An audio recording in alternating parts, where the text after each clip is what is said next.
Rot, is it a biha? 1,000 welcomes to the Village Oak Tree for May 8th, 2024. I'm Terrence O'Donnell, your host, and I'm returning again to your village with another interview that I've been teasing you about for the last 2 weeks. So I have on today's show a young man from the West Coast who has written a book called The Final Bible Study. And he gives his name as ASM Esquire. So this is a copy of his book if you want to go find it on Amazon. And you can see it here a little bit. There, I get a better picture. There we go. Got my fingers in the way. All right. Looks good. So you got to get an idea what he's going to do. And I'm sure he's going to show up and give you a picture of his copy as well. So without further ado, let's bring him back. Let's bring him on board. Assalamu alaikum. Wa alaikum assalam. Shalom akham. Peace be upon you and on all people in humanity. It's an honor and a pleasure to be here, sir. So first out of the bat, I would say introduce yourself to everybody. Give us an idea of your background. You can use from your book if you want, or however you want. Like I said, I'm going to let you fly with this for the most part. Yes, sir. So my name's I go by ASM Esquire. Last name's Sayed. I'm second generation American. My uncle Faizi was born in 1924, 5-star general, U.S. Army. And so I identify with the United States. I studied Islam, Christianity, Judaism at Harvard, and I'm certified in Christianity, studied mathematical modeling, calculus, differential equations at Harvard. I'm certified in calculus, a bachelor's from State College, work in the IT field. That's about it as far as introductions. Have a beautiful kid. Black belt Taekwondo. I eat food and I go to sleep at night. So yeah, all normal stuff. Yeah, nothing wrong with that. So let's tell us about this book.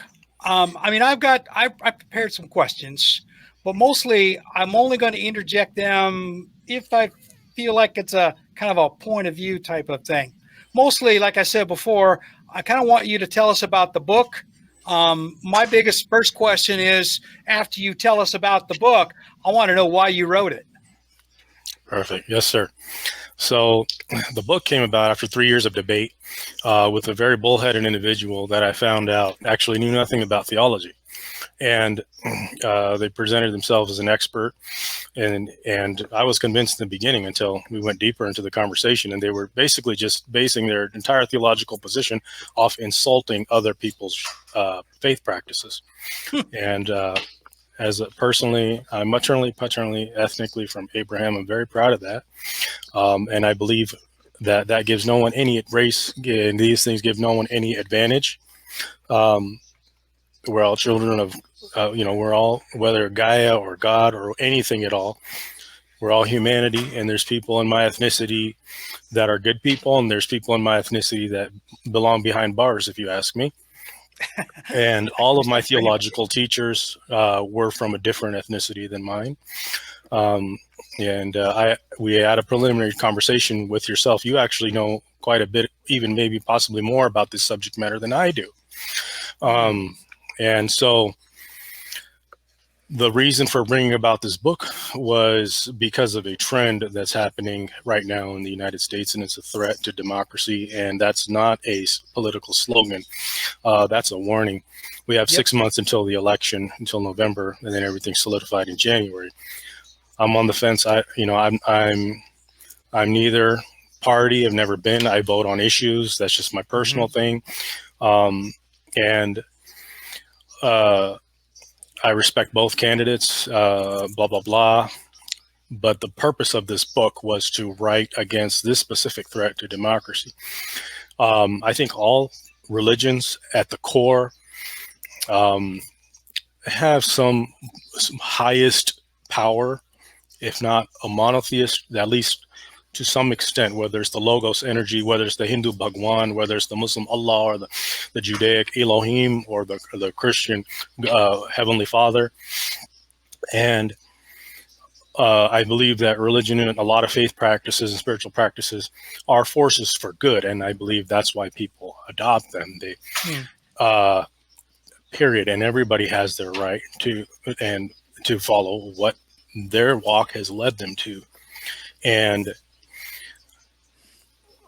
the purpose of this book was to answer that this source document that's being used by these organization members that are threatening Americans, that are killing Americans, that their source document is not the infallible word of God, that their entire, and they do not represent Christianity, they do not represent the Abrahamic faith. They are not the authorities. And so, as you and I both know, growing up in the United States, that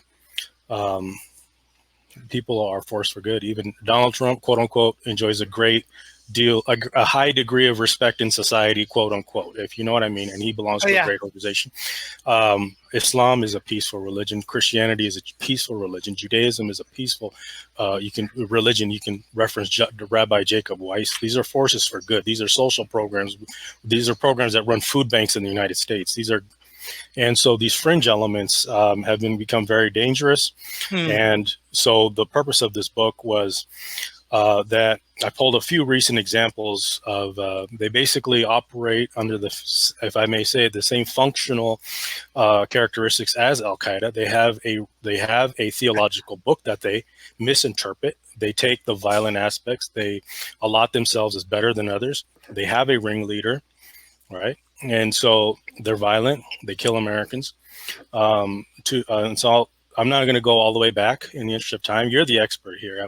Yeah. And so, well, I mean, think about it, and we think about, if we look at, these monotheistic religions going all the way back to ancient Babylon. Okay. So and you even reference this in your book to some degree, where the original Israelites, and they weren't even called Israelites back then, came out of the Tigris River, Euphrates area, migrated out because Nebuchadnezzar was persecuting them on all that kind of stuff. No, that's historically documented. Okay. And so these Bedouins headed south, according to the archaeologists, and started, doing their own thing. And they took the Babylonian god Baal, and they created this god of the Israelites out of it. And that's, again, it's all well documented. And everything just kind of went from there. Your parts of the Bible that debunk all this truth that they're laying on us is spot on, because majority of it is fables. They're mythological tales. I mean, my ancestors were famous for inventing heroic tales of mythical people. Some of them not so mythical. I mean, Finn McCool was not mythical, but all of his exploits are great stories told around the fires. Okay. Yes. And, so every culture has that. All right. We all have our mythical heroes and our tales of whatever. And, the Israelites were no different. So why people would take these as, what do you call it? Truth, I guess. Well, the term that's used, and you can reference Joel Osteen's website under beliefs, his tab under beliefs is quote unquote infallible word of God. And he has roughly 100,000 followers, and nobody challenges the claim, and it's totally false.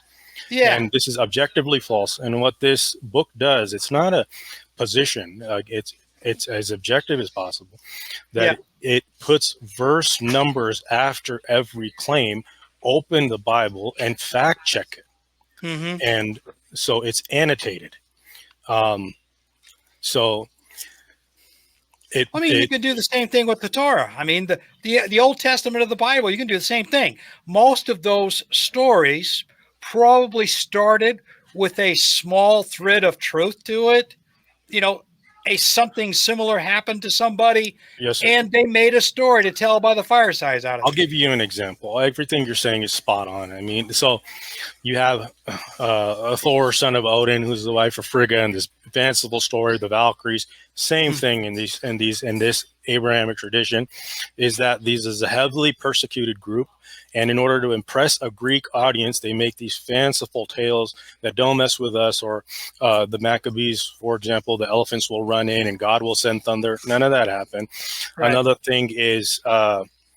There is a lot of non-monotheistic worship. A lot of entities are worshipped other than God. There are two references to the son of the morning. One is for Lucifer and the other is for Jesus. So these types of things allow for wild interpretations. The references are in the book. One is in the book of Revelations and another one is in the letter of Paul. The verse numbers are right there for you. You also have that these monotheistic faiths, it's up to one to discern whether they are universal truths, whether or not I ascribe to it or whatever. For example, you start at the beginning from Judaism, for example. It's not a universal truth. It's revealed for a people living in Judea, 9,000 square kilometers, in a specific language, for a specific ethnicity. The dietary laws are for a specific wildlife living in Egypt and Judea and the Levant. They don't reference toucans or ostriches. It is not a global religion. And it's wiped out. The laws are not applicable. And, if somebody wants to hold on to that, that's fine. If somebody's going to use that as a source document to kill Americans, to say they're superior to others, that's where I'm going to step in and I'm going to say this is wrong. And so I have a number of recent events. I won't go back through history and talk about Oklahoma City and all this. Not at all. So we've got stuff from April and March. So the facts right here.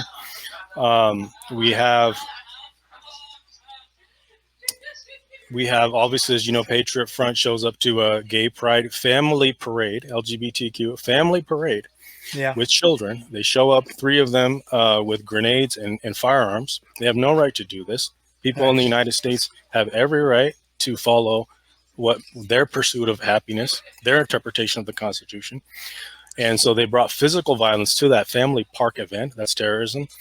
Boise, Idaho, Idaho prisoner, white supremacist who escaped, Skylar Mead and Nicholas Umphenor, Umphenor, and their names should be known. They should not be obfuscated. This should not be, so this is March 21, 2024. This should not be obscure at all. So these kills 2 police officers. He takes off in a Honda Accord. And these is, by the way, April and March. I just have this huge list. One of them, what does he do? Serves 3 days in jail. 5 are convicted and plans to riot at Pride event. That was Idaho, when we already discussed. That was July 23. 3 days in jail.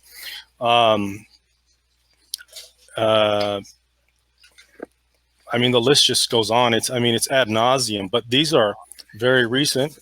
And so now we've got, Think about this for a minute. You broaden that scope out across the country. Okay. So you have these here in the United States, you have this so-called red states. All right. And this is just a phenomena that showed up in the last 3 or 4 years. And they're run by these, what I call ultra-right GOP leaders, Republican leaders, and Alabama and Louisiana probably being the worst of the 2. Well, Idaho's right up there as well. Okay.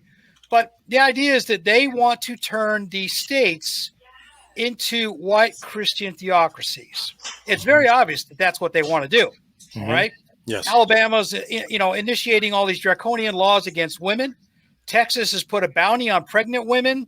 And, I watch a lot of other newscasts. Tom Hartman out of Portland, Oregon is one of my favorites. And I listen to a lot of what he puts out. And one of the things that came up here earlier this week was that Republicans now in certain states are seriously talking about putting ankle monitors on pregnant women. So a woman goes to the doctor like she normally should, and to get, prenatal care. And as soon as she shows up, she gets sent to a database, And next thing you know, the feds are showing up at her door, putting an ankle monitor on her, preventing her from leaving her, wherever she lives. Yes, sir. That's, to me, that's authoritarianism. Okay. Yes. And And this is what the United States is turning into. yes. And we can humor it and be, really friendly about it. Yeah. Or we can really just cut to the chase, like, which you do and which most people do in podcasts. Why is this going on? And this is Jerry Falwell. Oh, this is a quote from a leading Republican. I haven't heard of him before this, but his name's Jerry Falwell. He says, quote unquote. I've heard of him for a long time. He's been around a long time. His quote is, good Christians like slaves and soldiers ask no questions, unquote. So, quote unquote, good Christians like slaves and soldiers ask no questions. And so they're basically, one of their premises, the main premise, is that this is an infallible word of God. It sits in judgment of science. It sits in judgment of women's health care. It sits in judgment. There's so many reasons why a woman would die in pregnancy. It's not, so I can't go into that. So it's too much, and what this book that I've written, that Final Bible Study by ASM Esquire, which is number 9 in theology on Amazon. It's number 586 as new sellers under religion, more or less, on Amazon. If it hits 100, it's going to be a bestseller. And this book came out in April. It only has 9 reviews. And why? With 2,500 downloads in 4 days. The reason I'm thinking it only has 9 reviews is because a lot of them are probably insults and they get blocked. And so my reports are showing some very good numbers. And so Final Bible Study, ASM Esquire, annotated, 149 pages. So another benefit is that chapter number 11 is a complete summary, every chapter of the Bible with a paragraph or two. So you never need to read the Bible again. You can just open and reference it. Chapter number 13, What is the Bible, is 3 pages long. It will put anyone who reads that book head and shoulders above everybody in my class at Harvard in Christianity, period. And that's 3 pages. And it doesn't go into detail and commentary. It just says this. If you want to know the details, go ahead and look it up. Sure. And so this is continuing along a trend of people taking Christianity, making up their own religions, and then blaming it on Jesus. What we currently have is, and this is, the Orthodox Eastern Christian Church is more true to Christianity, in my opinion, and more true to Jesus. They still call him Esau, the brother of Jacob, his common name in the Bible. I don't think there's never a time where they're going to call him Yeshua. Yeah. Okay. So another thing is they moved the holidays. So the birthday of Jesus, for example, which is scientifically impossible to determine, they put it at January 1st instead of December 25th. Whereas a lot of around here, they have some backbone as far as defending Jesus. Whereas here, and this is not global, but we have this fringe element. So in spring, they hunt Fabergé eggs on a lawn and say Jesus and the apostles did this for their salvation. And December 25th, there's going to be a birthday bash for Jesus, with hard liquor and swine. Yeah. It's not something Jesus did. So what they do is they invent their own religion. They blame Jesus, blame the Bible, and this is going on. Now it's going to an absolute extreme. When would Jesus allow people to go on with AR-15s and go and threaten people who believe different than him? I didn't see that. I saw where Peter cut off the ear of a soldier, for example. But, verse numbers are in there. Jesus' movement was violent, and it was a terroristic movement. It was a theocratic terroristic movement, and he did try to become king of Jerusalem and overthrow the Romans, the governor Pilate. And I have verse numbers in there. He did. And I have nothing against, I think Jesus was a pious person, but he did try to overthrow and set up a theocracy, and he failed.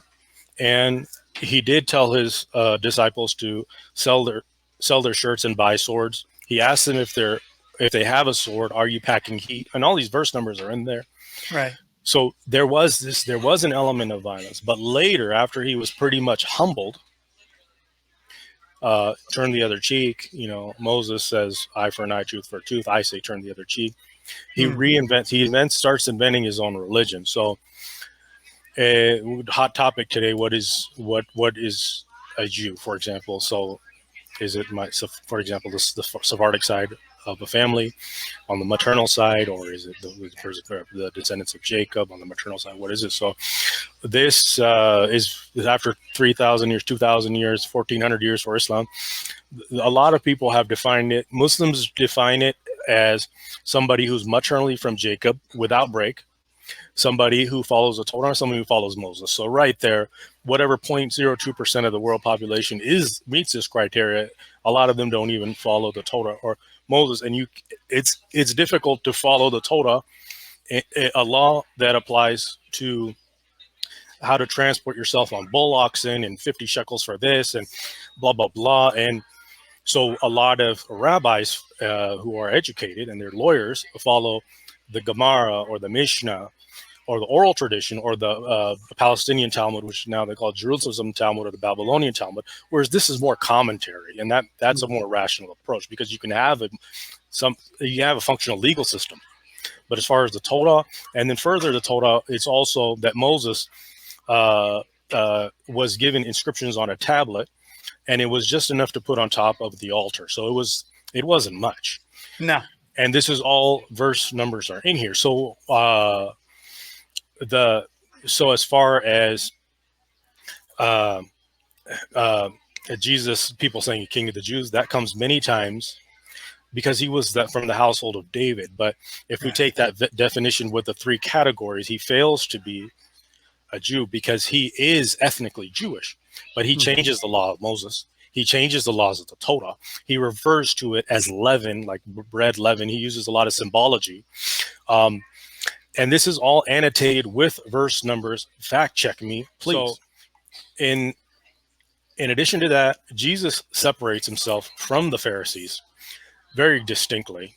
He does even resort to cursing them, and those verses are in there. He even says that the Pharisees who oppose him and are trying to crucify him will go to hell.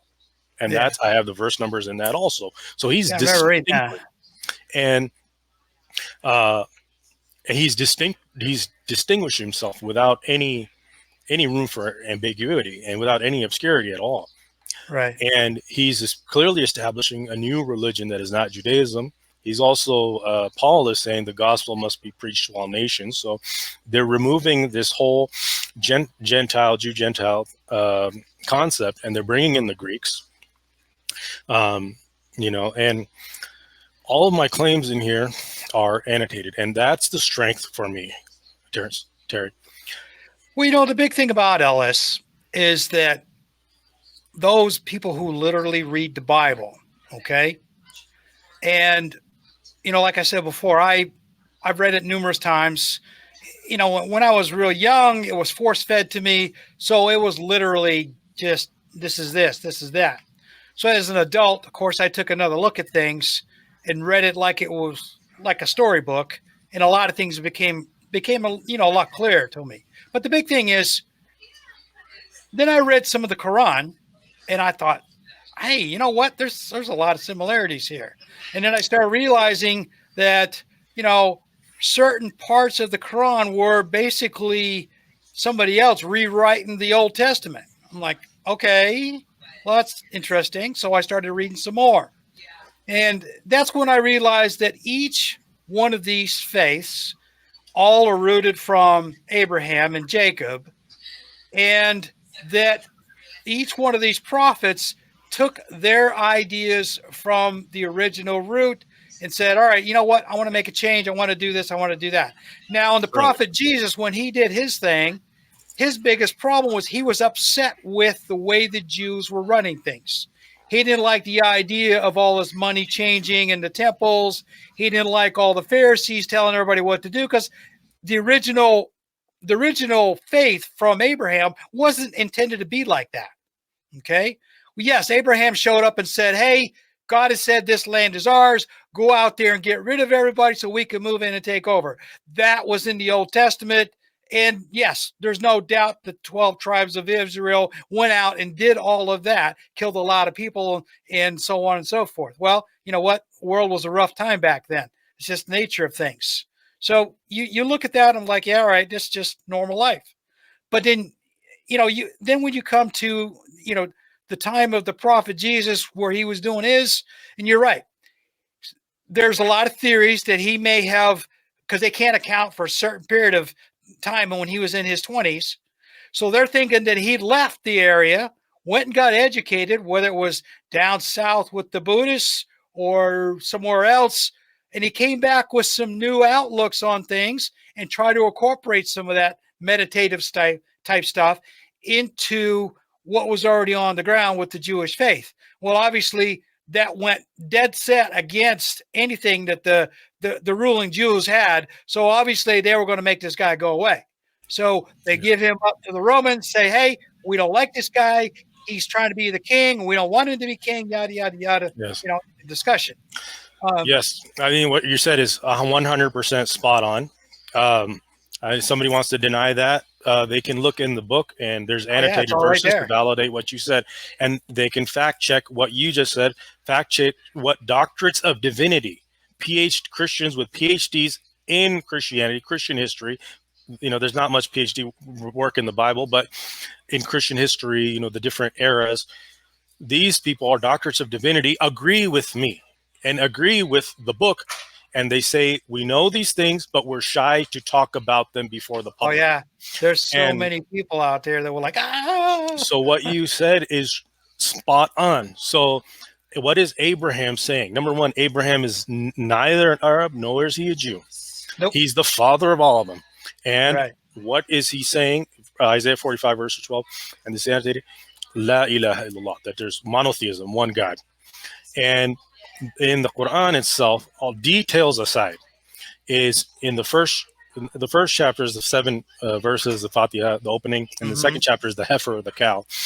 Very early on in there, it says that basically those people who believe in one God and do good, they go to heaven. It doesn't distinct between whether they pork or not, or whether they drink or not. That basically the monotheist. So this at the simplest level, that is the Abrahamic faith. Right. And that is irrefutable. And I'm not saying that to be Pollyanna. I'm not saying that. Well, the thing is, it goes through, and what the whole thing is, you go through time. Okay. So here's Moses, and according to the Old Testament and the stories, God comes to him in a burning bush and says, hey, and they have this conversation. So he gets told, go to the mountain. I got some stuff to tell you. So he goes up, brings the tablets down. And what is all his people doing while they're waiting for him to come down the mountain? They made a golden idol and they're worshiping it. Well, first thing Moses tells them all, hey, you guys are wrong. Okay. This is not what God said. And I brought you proof. Here's the tablets. Here's the 10 commandments. Okay. And, and that's kind of how things went. And you continue reading, and you see how I forget, what's the one tribe that God elevated above the others to be the faith keepers, the guardians of the Ark of the Covenant, and all that stuff. Which one of the tribes? I forget the name. There's of it. Different tribes. So there's the Levites, there's the tribe of Judah. I think it's the Levites. I think it was the Levites that he elevated above the others. And it's been that way ever since. But the thing was, when all this was going on, these tribes were out there running around doing crazy stuff. So if you read real deep into the Old Testament, there were originally 13 tribes. Okay. Oh, okay. Well, they were so bad. God came and said, you guys were so bad, I'm going to punish you.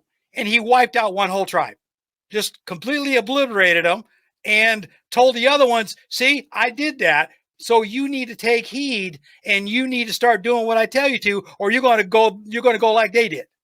Yes. And it worked for a while. Yes. Okay. Yes. And, to revisit Sunday school, that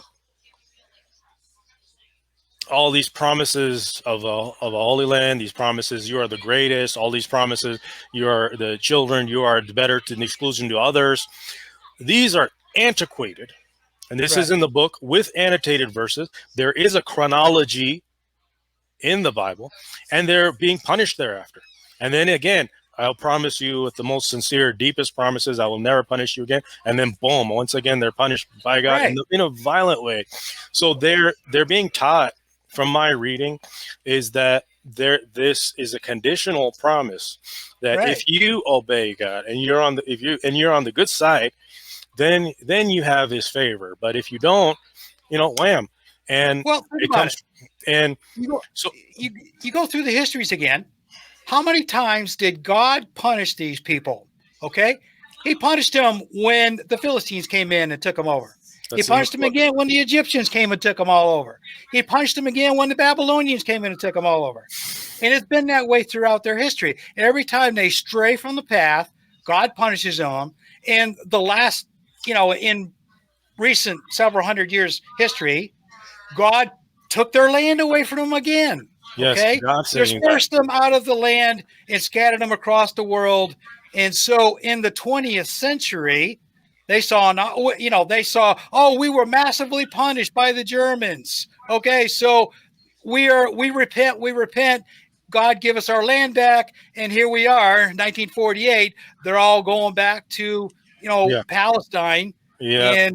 And I'm like, okay, I'm thinking to myself, first of all, that God didn't give you that. You took that. All right.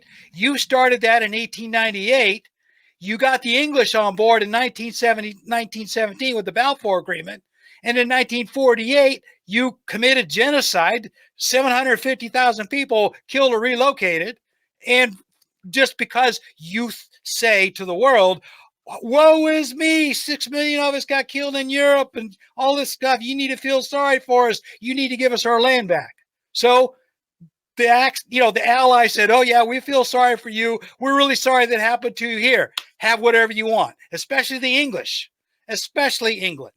Okay. Yeah, so that was General Allenby that you mentioned in 1924, and then he made a famous statement that the Crusades is now over. And yeah, the Crusades, as we know, in 1099 AD, was a worldly exploit. It did not advance the cause of Jesus. It did not nope. advance the cause of monotheism. That was all about money. It was a corporate enterprise. It plundered and brought the plunder back to a starving some parts of Western Europe, which was an agro-military economy.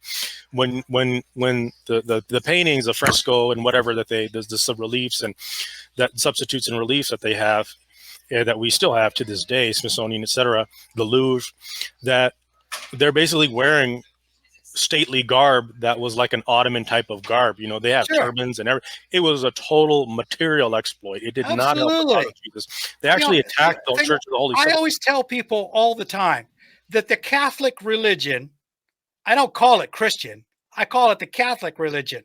Okay.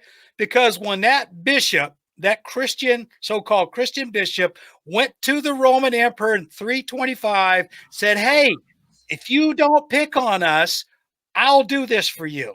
Okay. And it went from there. So at that point, the Roman Empire was failing badly at that point. So they became the Holy Roman Empire after that. And to me, I say the Roman Empire never died. It just morphed into the Catholic Church. Okay. And if you look through history, that's exactly what happened. How many of these popes throughout the first century after the prophet Jesus was killed or disappeared or whatever? I mean, there's some people saying we're not sure what happened to him. We don't know what happened to him. Okay. So the thing is, in that first 1,000 years, all these popes declared themselves emperors of Europe. Okay. They didn't call it Europe back then, but they declared themselves emperors of the Holy Land, which stretched all the way across from East to Western Europe. So how is that not the Roman Empire morphed into the Catholic Church? Definitely. Now, as far as referring what General Allenby did and how this was part of the Roman Empire, is that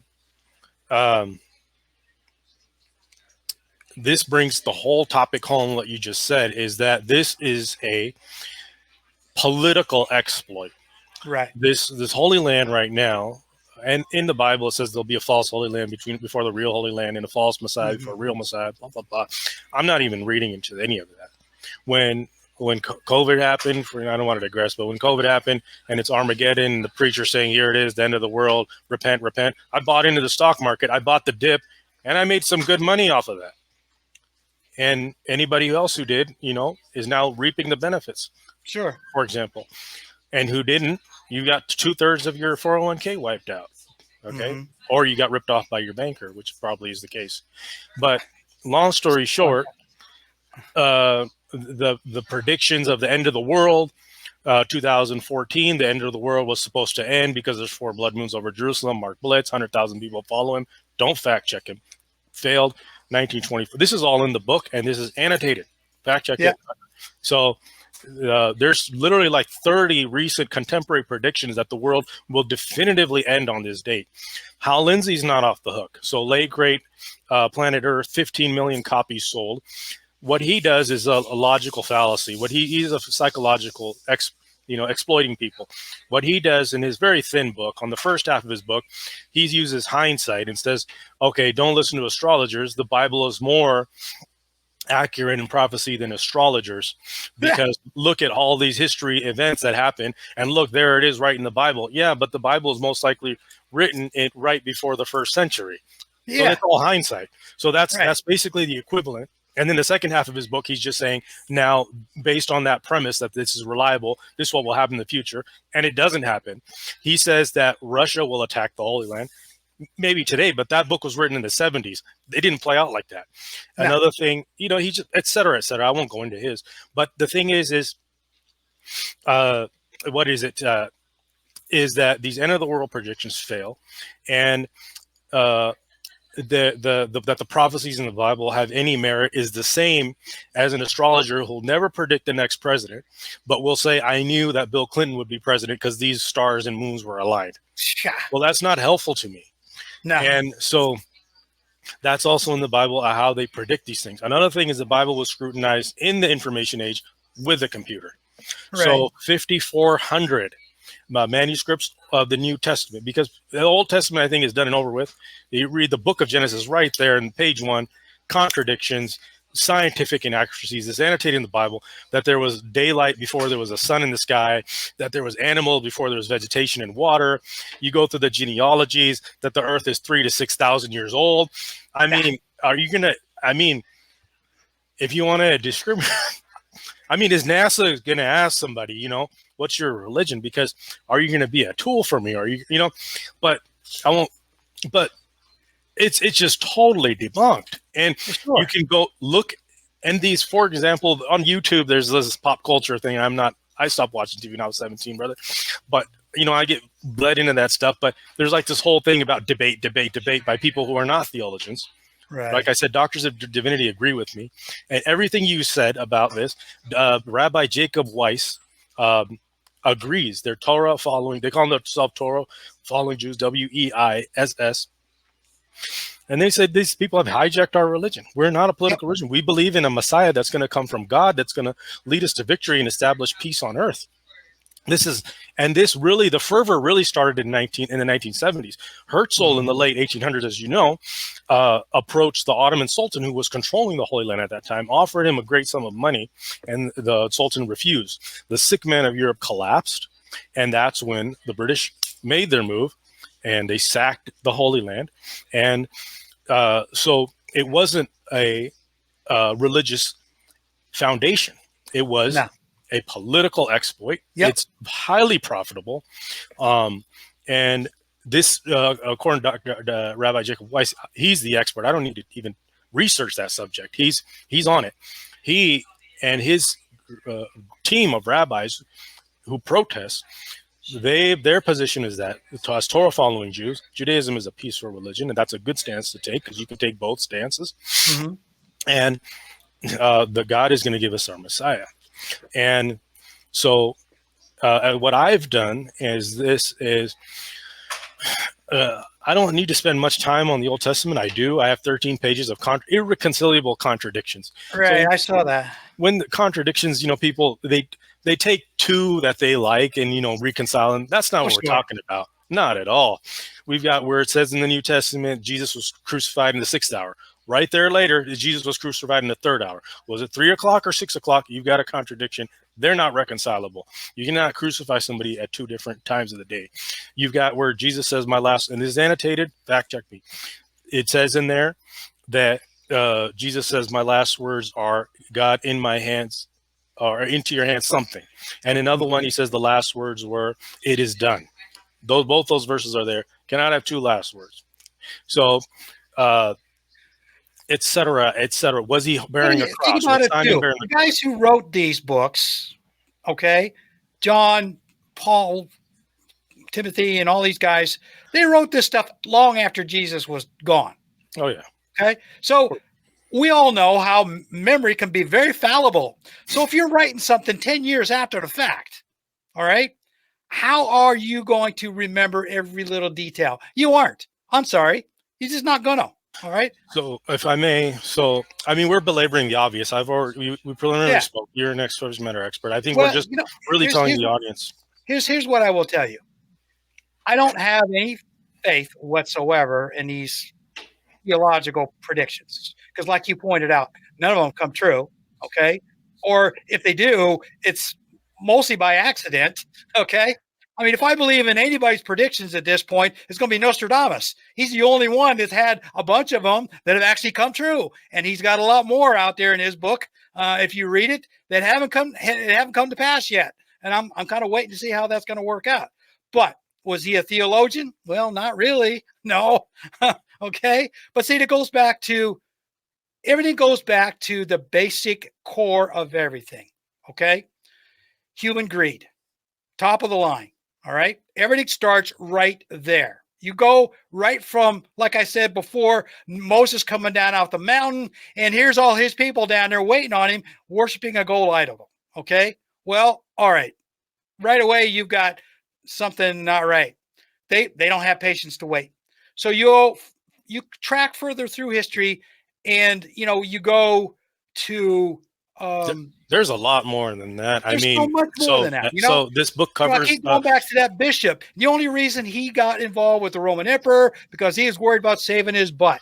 He didn't care about anybody else. All he cared about was his family and being safe from the Romans. So he made a deal, and that started that. And then, yeah. So I mean, that's a lot of greed has been the theme of the Christian, since 325. Greed has been the theme, and think about when they came to North America. Yeah. So the Puritans show up in Jamestown. They showed up in Plymouth Rock, set up their own communities, proceeded to wipe out the Indians because they were heathens, and the story goes from there. And the genocide started from there, and it's been that way ever since. So I'm thinking to myself, this to me is a very subverted theology. Okay. So another thing. So that's a lot. So as far as the authority on constitutional law and whether there should be whether there is a separation of church and state, or whether that's established. That's Andrew Seidel, right. Seidel. He wrote the book Founding Myth. I guess people, I don't know, I think Christians aren't supposed to read him because he's atheist, but I encourage you to read him because he's a constitutional lawyer in the United States, and he's a subject matter expert. So he pretty much, that book just establishes that there is a very, very thick wall I mean, it is irrefutable that it's the founding fathers, their quotes, they're again and again, religion is not part of this enterprise. Right. Religion is not part of these founding documents. Religion is not part of, they use words like "in God we trust." These are vague. And they specifically only mention one religion. When they do talk about excommunicating a religion from the United States, the founding fathers, Thomas Jefferson, Benjamin Franklin, John Quincy Adams, et cetera, and they're quoted, they only mention separate Christianity from the founding documents of the United States, and that is the only religion they mention. So, yeah, so that's a separate topic, a separate book, and it's already been handled masterfully by a constitutional lawyer in the United States. I don't need to touch that topic; it's done. So I want to also touch. You mentioned that the writers, Mark, Matthew, and Luke, with the synoptics, meaning optics, eyewitness, that they lived, 40 years, 60 years after Jesus is gone. So how is it that they're recording these things? And then the second question is the book of John. So if you argue, so there is no debate really anymore. There's only arguments and interpretations and opinions, because Right. these are annotated, and usually what it leads to is insulting another religion.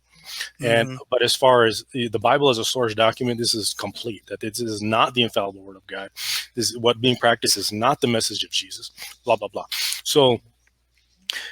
Most of the evidence for what's being practiced today is coming from the book of John. Now, John, they say, is written by John Zebedee, which is not possible. It's possible if he lived to be about 100 years old when he wrote it, which is very inconceivable for the first century AD. Another thing is Mark, Matthew, and Luke. They copy paste a lot of each other's stories. Yep. Now, if they lived in different times and they're reporting on they're reporting about the same event, for them to be verbatim is statistically, numerically, empirically improbable. Right. So it's equivalent to somebody from North America and somebody from Europe and somebody from New Zealand and somebody from the Middle East in different times, and who have never talked to each other and who are not around at Pearl Harbor, describing the events of Pearl Harbor, dictating them exactly in those same words, like almost punctuation mark for punctuation mark. It's empirically mathematical improbability. And this is done by Dr. Bart D. Ehrman, E-H-R-M-A. I'm sure you've heard of him. He's a professor in Chapel Hill, North Carolina. So he's established that. So he has some numbers that were plugged. The Bible was plugged into a computer.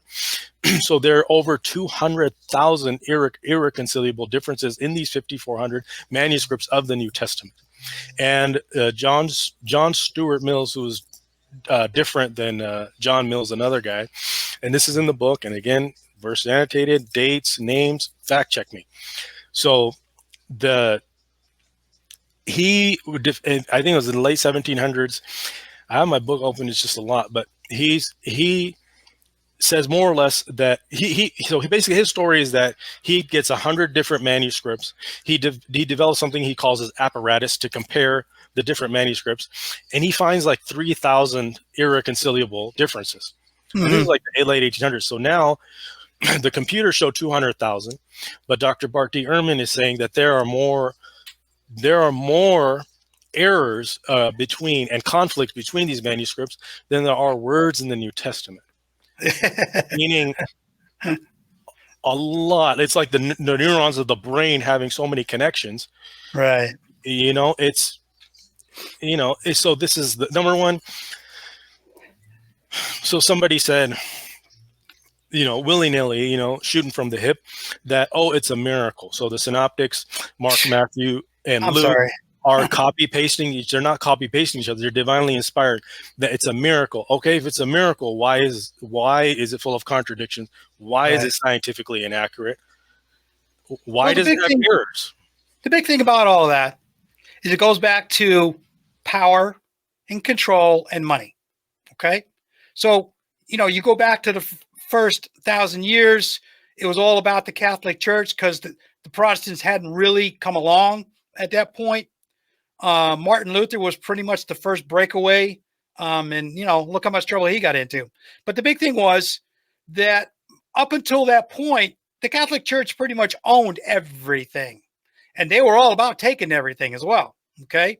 And that included sending troops to Jerusalem to take over the Holy Land in the name of Catholicism and the Christian Church. Oh, get over it. You're just trying to loot the place. Yeah. So, I mean, you've played it pretty safe on the podcast. I mean, all these things that I'll venture out and take the risk that this is a exploitation of Christians. This is an exploitation of them being well-meaning and wanting to find God. They're being psychologically exploited by their leaders. The Palestinians, who are Ishmaelites, are being called Amalekites, which was an ethnically cleansed people who were killed off by Joshua. They don't exist. And if we go back to refocus the conversation on Ann Coulter has got some great quotes, Republican. I want to read some of them in the interest of time. That she says, quote unquote, we should invade their countries, kill their leaders, and convert them to Christianity. She says, quote unquote, it would be a much better country if women did not vote. And she's a woman. And she says, she continues, that is simply a fact. In fact, in every presidential election since 1950, you have the 15th Amendment, which allowed women to vote. Except Goldwater in 64, the Republican would have won if only the men had voted. This is Ann Coulter, quote unquote. She also says, quote unquote, that I know Jesus Christ died for my sins, and that's all I really need to know. She says, quote unquote, is that my only regret with Timothy McVeigh is he did not go to the New York Times building. So this terrorist speech that she gets away with, she's an elected official. Right. So if she was an Arab, if she was a Saudi Arabian male and got on a podium on Fox News and said that Timothy McVeigh should have hit the New York Times building, that person would end up in Guantanamo Bay. Right. Okay. Ann Coulter gets, she's a terrorist. She's supporting killing Americans for her political beliefs and her religious beliefs. She's definitively lexically a terrorist, and she's getting away with it. Oh, sure. So because she's famous. So they're exploiting Christians that want to be good. They're drawing them in with, oh, you know, we love God. Everybody loves God. The Hindu who worships idols believes in a supreme Bhagwan being. The pagans, I believe in differently, whatever way, that there is a supreme being. The Buddhist, believes in an energy like a logos. The Muslim believes in a God. The Christians believe in a God. So they're exploiting these vulnerable people. And they're basically bringing them in on this very vulnerable point, and then they're just force feeding them this unilaterally force feeding them this misinterpretation of the Bible. So my recommendation to all people, Christians especially, read this book. It's called Final Bible Study by ASM Esquire, and it's number 9 in theology on Amazon. Don't be deceived by the reviews. They're probably hate reviews that get blocked. 2,500 downloads in 4 days. I don't worry about that. But the big thing I look at is that ultimately, starting from the beginning, it's always been about power control. Somebody in the church decided that I want to control these people. It's good for me. And they come up with all this hogwash. Okay. Yes. The Puritans came to the United States and started their own little thing. And what happened in Plymouth Rock, the Puritans started to get a good hold up there. And John Wesley said, hey, I don't like you guys anymore. And they chased him out of Massachusetts, and he went down to Providence, Rhode Island, started his own Christian church. And that's the way it's been across the United States since they first came ashore. Somebody says, I don't like what you're doing. I'm going to get out of here. I'm going to start my own church. And the government says, oh, yeah, sure, do whatever you want. Nobody cares. And here we are. If I can, and this country has evolved, And one of the ways that these people operate is these theological manipulators is they try to always bring it back to the 2nd century or 200 BC. Well, no, there's a 15th Amendment that allows women to vote. There's a civil rights movement in the 1960s. There's so much this country has evolved into. FDR, the 4 freedoms. One of them is freedom of worship, for different religions, blah, blah, blah. And I kind of want to wrap this up a little bit because we're getting to the top of the hour. Yes. My biggest thing about this is your book is very much a must read. Okay. Simply because for anybody out there who's atheist or not a Christian, or they're one of those non-practicing Christians, or they're just tired of hearing all the BS from people like Joel Osteen and Jerry Falwell, pick this book up, read it, okay? Because it will definitely open your eyes. I mean, most of what you had written in this book, I already knew in a lot of ways. Right, I get that. Your detail, though, was very eye-opening because I knew about this stuff, but I didn't know about all of the details that you put in this book. Which is Um, but the big thing is, get everybody out there to read your book. So this show is going to go up on my YouTube channel. It's going to go out through rss.com, which is an overseas podcast distribution hub. So they distribute it all over the world. Yep. And there's your book. And it's also going to go out on a radio station, a veterans radio station, military broadcast radio out of Boulder, Colorado next week. So everybody stay tuned, go read the book, and feel free to comment all you want to. The name of the book, Final Bible Study by ASM Esquire. Get your education, get your empowerment. And chapter 13, just those 3 pages will put you above my graduating class at Harvard University. There you go. Period. All right. Well, I'm going to cut you loose. Okay. Thank you very much. I appreciate you coming on the show. And I wish you luck. I hope you write something else like this and let me know when it comes out. Thank you, Terry. It's an honor and a pleasure, brother. Yes, sir. Thank you. Thank you. Right, take care. Thank you. I want to take a minute to tell any veterans out there who may be watching or listening to this show, or a dependent who may be living with a veteran who may be struggling, but they don't want to reach out because of the stigma attached. I will tell you that I have been there, and I struggled for a few years before I was more or less forced into seeking help from a local veterans center. It changed my life. Not before I lost another family, but at least I didn't end up on the street or in jail, which I came close to. Look at the posters I have showing and take down the numbers shown. 988, then press 1. Text 838-255. Or go to veteranscrisisline.net/chat to talk to someone. It's all confidential, and they're open 24/7. Whatever's going on with you, they can help. I know that the counselors I reached out to gave me my life back. Someone here can do the same for you or your loved one. Help is just one phone call, text, or chat away. If someone needs help, don't hesitate any longer. Make the call that could save someone's life. Thank you for listening to the show today. I hope you enjoyed it and that you'll return again next week for another episode of the Village Oak Tree. This is Shawnee. I hope you will continue to let me come to your village to bring you some news from the outside world that might make you think a wee bit. Please share this podcast with your friends and relations. The more you share, the more we can convince enough people to make the world a better place to live in. As I say goodbye this week, I wish to leave you with this Irish blessing as you go about your day. May your blessings outnumber the shamrocks that grow. May trouble avoid you wherever you go. Slán go fóill.